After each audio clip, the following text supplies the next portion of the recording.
I did a petition that was on 7th December, and I'm so happy. I want to thank the health committee because they've already asked the governor to present the documents and to prove whatever I petitioned at the Senate, whether there is anything she can say. I'm not saying, whatever I'm saying, whether it's correct or it's not correct. So she's given that space. But at the moment, what is now frustrating the people of Nakuru is that the courts have ruled that the hospital will be opened as we wait for the court to confirm about the owner of the land, or whether the lease that was acquired, which we, according to the documents that I have on my desk, is that the documents are official, the lease, a title, as an extension of 50 years, that was officially given. So meaning, we were supposed to be open to that hospital as we wait for all those whatever in court, and even that the Senate is confirming of whatever we are saying is true. So that's why we are saying now we are demanding the hospital to be opened and as tomorrow. If it's not opened, the frustrations now with the people, I'm sorry to tell the governor, I think they've reached the peak now. Meaning now they'll apply the Article 1 of the Constitution, which is the power belongs to the people. And me as their senator, I think I have no option but to comply with their demand. As the sitting senator of Nakuru County,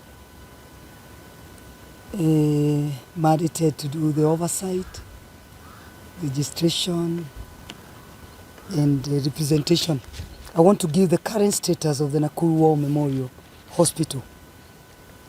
My office has continuously monitored and reviewed the latest occurrence at the Nakuru War Memorial Hospital, where Nakuru County Police Commander lied to Nyandarua Law Court on 20th February 2024 that he has removed the goons that were preventing the hospital management and patients from accessing the hospital to avoid being arrested as earlier directed by the Nakuru Law Court. Shockingly, when the management went back to the hospital, they found hundreds of uniformed police officers deployed, preventing the hospital management and the patients from accessing the facility.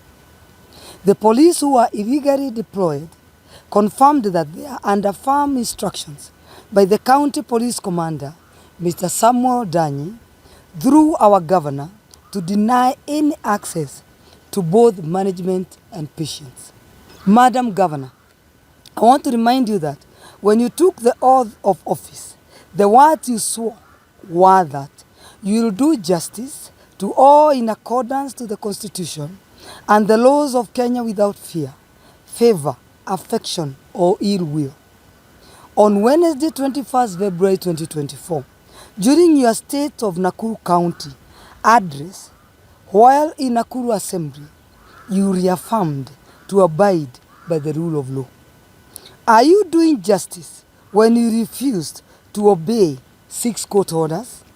Are you doing justice when over 300 healthcare workers are rendered jobless?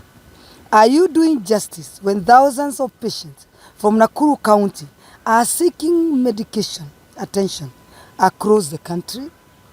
Are you doing justice when you send hundreds of county askaris to forcibly transfer patients who are on life-supporting machines against their will, which eventually led to loss of life? Are you doing justice when your people are struggling to access medical and health facilities at the hospital of their choice? I want to remind you that court orders are not mere suggestions, opinions, or mere points of view. To see it in any other way is open doors to chaos and anarchy. During the annual general meeting of Nakuru Catholic Diocese that comprises priests from Baringo and Nakuru County at St. Mary's Pastoral Center, I was shocked to see Madam Governor giving misleading information and lying to the holy men of God on the status of Nakuru War Memorial Hospital. The body language and the several blinks from your eyes could tell you are struggling to make up a story to cover the truth. Unfortunately, you have repeated this story many times and provided no evidence of the same in court. Obviously, the courts are not convinced by your story, hence the 6 court orders. The fact remains the lease was issued to the Nakuru War Memorial Hospital, a company limited by guarantee. That is the evidence available in court, and it is unchallenged so far. The law is very clear on the procedure to terminate a leasehold agreement, where a government entity is required to issue timely notice to revoke a leasehold agreement upon expiry.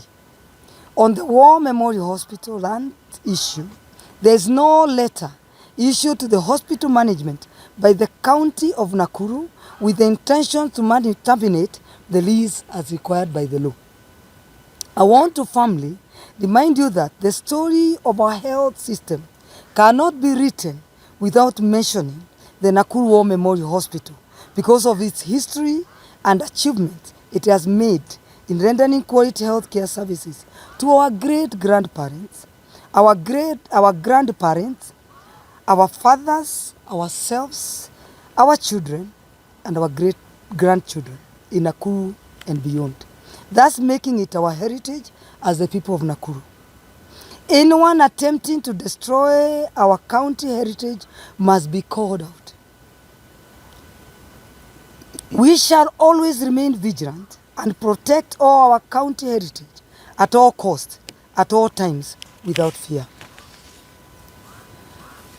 As a senator of Nakuru County, I'm afraid that my people's frustrations have reached fever pinch point, and I can feel their frustration. If nothing is urgently done to bring back our county to the rule of law, I'm afraid our people have been left with no options than to exercise the power given to them by Article 1 of the Constitution. As a sitting senator of Nakuru County, given the mandate of representing the Constitution through the great people of Nakuru County, I'm left with no option than to comply with their demands. Justice be our shield and defender. God bless you. God bless the great people of Nakuru. Thank you.